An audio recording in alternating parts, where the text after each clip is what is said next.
सध्या महाराष्ट्रात हत्या कमी घडतायत की काय म्हणून आता माणसं सुद्धा स्वतःला संपवण्याचा विचार करीत आहेत।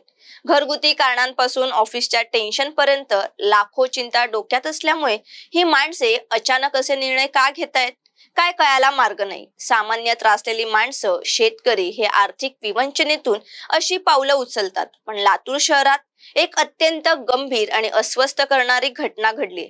थेट प्रशासनात एक मोठ्या पदावर असणारा अधिकाऱ्यानेच टोकाचे पाऊल उचलल्याने संपूर्ण लातूर शहर हादरले। लातूर महापालिकेचे आयुक्त बाबासाहेब मनोहरे यांनी त्यांच्या राहत्या घरी स्वतःवर गोळी झाडून घेत जीवन संपवण्याचा प्रयत्न केले। सध्या ते रुग्णालयात उपचार घेत आहेत आणि त्यांच्या प्रकृतीबाबतही काही महत्त्वाची माहिती समोर येत आहे। पण हे नेमकं कसं घडलं, का झालं, यामागे कुणाचा दबाव होता का, किंवा काही राजकीय वाद होते का, की वैयक्तिक आयुष्यात काहीतरी चालू होतं, पण नेमकं काय घडलं याची उत्तरं अजून स्पष्ट नाहीत। पण ही सगळी घटना नेमकी काय आहे तेच आज आपण जाणून घेणार आहोत। नमस्कार, मी धनश्री पाठारे, आपण पाहतात आपलं आवडतं न्यूज पोर्टल टाइम महाराष्ट्र।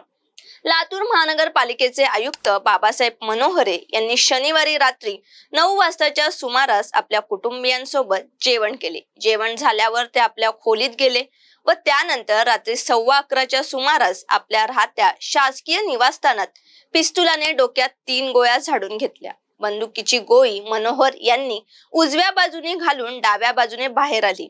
बंदुकीचा आवाज आल्याने कुटुंबातील इतर सदस्यांनी त्यांच्या खोलीकडे धाव घेतली। खिडकीतून दृश्य पाहिल्यानंतर त्यांची पत्नी भाग्यश्री मनोहरे यांनी किंकाळी फोडली।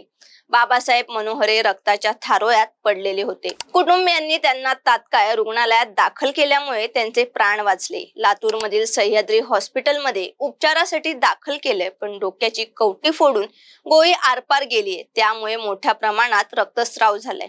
डॉक्टरांनी दिलेल्या माहितीनुसार मेंदूच्या काही भागाला इजा पोहोचली आहे, त्यामुळे तातडीची शस्त्रक्रियाही करण्यात आली। वरिष्ठ दर्जाचा अधिकारी असलेल्या आयुक्तांनी अशा प्रकारची कृती केल्याने कुटुंबियांसोबतच संपूर्ण लातूर शहर हादरून गेले आहे।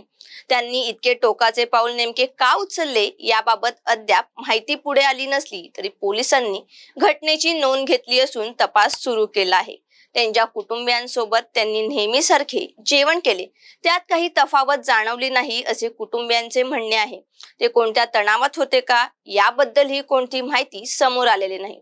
मात्र एका वृत्तवाहिनीला मिळालेल्या माहितीनुसार कौटुंबिक वादातून त्यांनी हे टोकाचे पाऊल उचलल्याचे म्हटले जात आहे। त्यांच्या या घटनेमुळे लातूरमधील सामाजिक आणि राजकीय वर्तुळात एकच खळबळ उडाली आहे।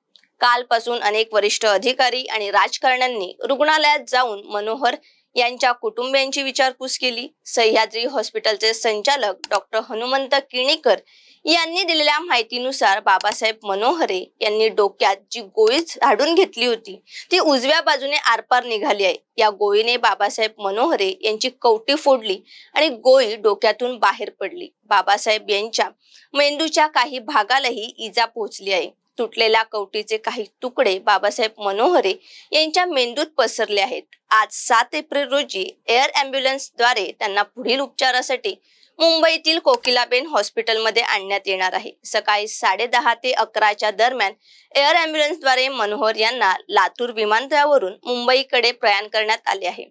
बाबासाहेब मनोहरे हे स्पष्ट वक्तव्याचे व शिस्तीचे अधिकारी म्हणून ओळखले जातात। याआधी त्यांनी मराठवाड्यातील धाराशिव, नांदेड या जिल्ह्यात काम केले आहे। ते लातूर महानगरपालिकेत सुरुवातीला अतिरिक्त आयुक्त म्हणून काम करीत होते। नंतर पुढे त्यांना बढती मिळून महानगरपालिका आयुक्त झाले। ते 2.5 वर्षांपासून लातूर येथे आयुक्त म्हणून कार्यरत आहेत।